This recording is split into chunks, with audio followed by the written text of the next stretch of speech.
오늘 새벽 4시 반쯤 경찰 민원 콜센터에 윤석열 전 대통령이 있는 서울구치소를 폭파하겠다는 전화 한 통이 걸려왔습니다.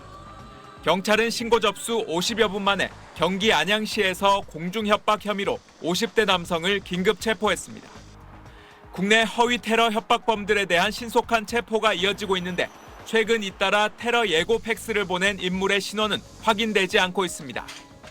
이 협박범은 지난 7일 학생들에 대한 황산 테러를 예고한 데 이어 그제는 송파구 올림픽 체조 경기장, 어제는 광주 백화점 두 곳에 폭탄을 설치했다는 내용의 팩스를 보냈습니다. 협박 팩스는 지난 2023년 8월부터 이어지고 있는 일본발 협박 팩스와 내용이 비슷합니다. 가라사와 다카이로라는 일본 변호사 명의로 발송됐는데 2년간 접수된 폭파 예고만 44건에 달합니다. 과거 폭파 예고 팩스와 비교해보면 모두 일본어를 한국어로 번역한 듯한 문장에 사용하는 문구가 공통적입니다. 문제는 협박범 신원 확인이 어렵다는 겁니다. 해외에서 보내는 인터넷 팩스는 추적이 쉽지 않은데 팩스 번호가 일본으로 나와 현지 수사당국 협조가 필요하기 때문입니다. 경찰은 일본 측에 인터폴 공조를 여러 차례 요청했지만 피의자 특정에 의미 있는 답변을 얻지 못했습니다. 경찰력의 낭비도 기업 손실도 마찬가지고 이런 협박으로 인해서 많은 사람들이 공포에 떨게 하고 있다면 그런 보이지 않는 피해가 훨씬 크다는 거죠.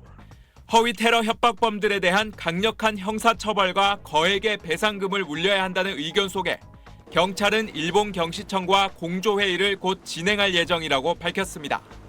SBS 전용호입니다. 서울 송파구 올림픽공원 체조 경기장에 폭발물이 설치됐다는 신고가 접수돼 경찰이 수색에 나서는 일이 발생했습니다. 경찰과 소방당국에 따르면 한국체육산업개발 측은 오늘 오후 2시쯤 체조 경기장에 폭발물을 설치했다는 내용의 팩스를 받고 경찰에 신고했습니다.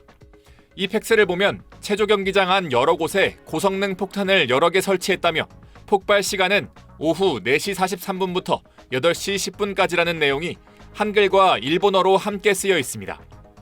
발신자는 자신을 변호사라고 소개하고 있습니다. 오늘 체조 경기장에서 공연을 열 예정이었던 그룹 더보이즈는 공연 시작을 오후 4시에서 6시로 2시간 미뤘습니다. 경찰은 기동순찰대와 경찰 특공대 등을 투입해 2시간가량 경기장 곳곳을 수색했지만 폭발물은 발견되지 않았고 인명피해도 발생하지 않았습니다. 지난 5일에도 서울 중구 신세계백화점 명동 본점을 폭파하겠다는 협박 예고글이 온라인에 올라와 고객 4,000명이 대피하는 소동이 벌어졌습니다. 협박글을 쓴 중학생과 비슷한 글을 올린 20대는 각각 제주와 경남 하동에서 검거됐습니다. 불특정 다수에게 위해를 가하겠다고 협박한 경우 공중협박죄에 따라 5년 이하 징역 또는 2천만 원 이하 벌금형에 처해질 수 있습니다. 또 촉법 소년의 경우 형사처벌은 피할 수 있지만 소년원 송치와 같은 강도 높은 보호 처분이나 부모를 상대로 거액의 민사상 손해배상이 청구될 수 있습니다. SBS 배성재입니다. 그젯밤 서울 영등포구의 한 외국인 지원센터에 들어온 팩스입니다. SBS가 입수한 이 팩스는 한 장은 일본어로 나머지 한 장은 어설프게 번역된 한글로 쓰여 있습니다. 지원센터와 서울시청을 폭파하고 주변 도로에도 독가스를 살포하겠다는 내용입니다.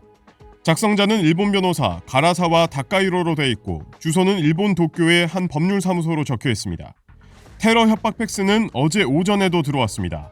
자신을 잡지 못하는 경찰을 무능하다고 표현하며 국세청과 검찰청, 경찰청 등 12개 기관을 폭파하겠다는 내용이었습니다. 두 번째 팩스에는 하세가와 료타라는 다른 변호사 서명이 있습니다. 신고를 받은 경찰은 해당 기관의 관련 내용을 통보하고 수사에 착수했습니다.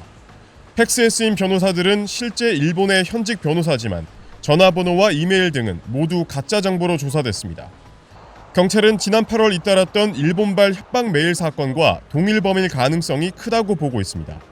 당시 일본 변호사를 사칭해 더불어민주당 이재명 대표를 시작으로 서울시청과 대법원, 대통령실 등을 테러하겠다는 메일이 잇따라 발송됐습니다. 경찰 특공대가 출동해 수색에 나섰지만 폭발물은 발견되지 않았습니다. 메일은 일본에서 보낸 것으로 조사됐지만 정확한 발신자는 아직 찾지 못했습니다. 경찰은 일본 경시청에 수사 공조를 요청한 상태라며 이번 팩스도 병합해 발신자를 추적할 예정이라고 밝혔습니다. SBS 사공상근입니다.